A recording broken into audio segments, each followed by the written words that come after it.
কাজী সাহেব নিকানামার কাগজ সামনে রেখে সাক্ষীদের উপস্থিতিতে আনুষ্ঠানিকতা শুরু করলেন। আলহামদুলিল্লাহ। ঘরের একপাশে বসে আছে স্বামী। সাদা শার্ট, কালো প্যান্ট পরা ছেলেটার মুখে আজ অন্যরকম গাম্ভীর্য। দুই হাত একসঙ্গে জড়িয়ে বসে আছে।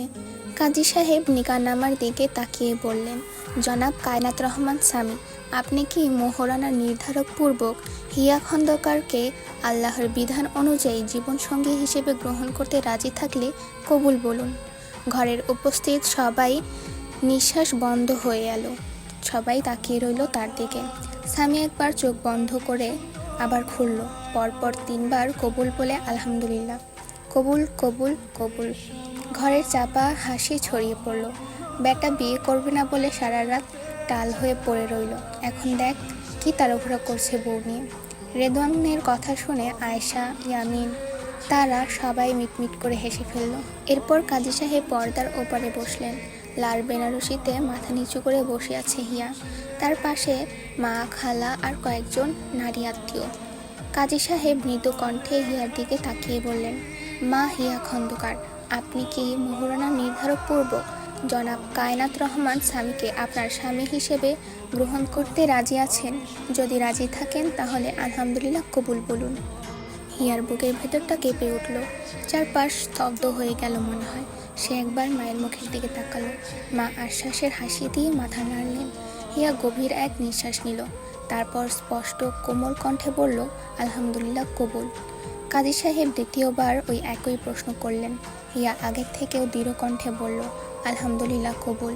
3 বার প্রশ্ন করার পর হিয়া আগের থেকেও স্পষ্ট কণ্ঠে বলে উঠল, আলহামদুলিল্লাহ কবুল।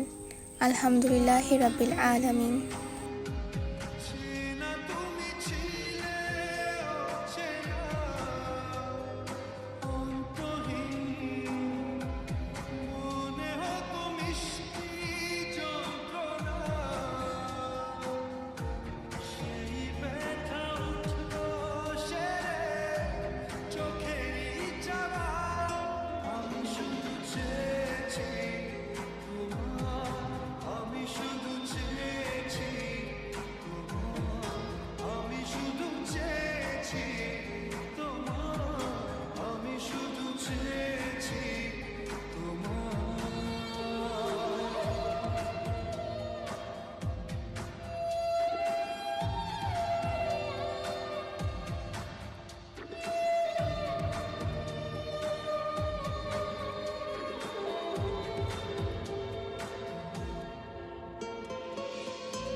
শুধু দেখব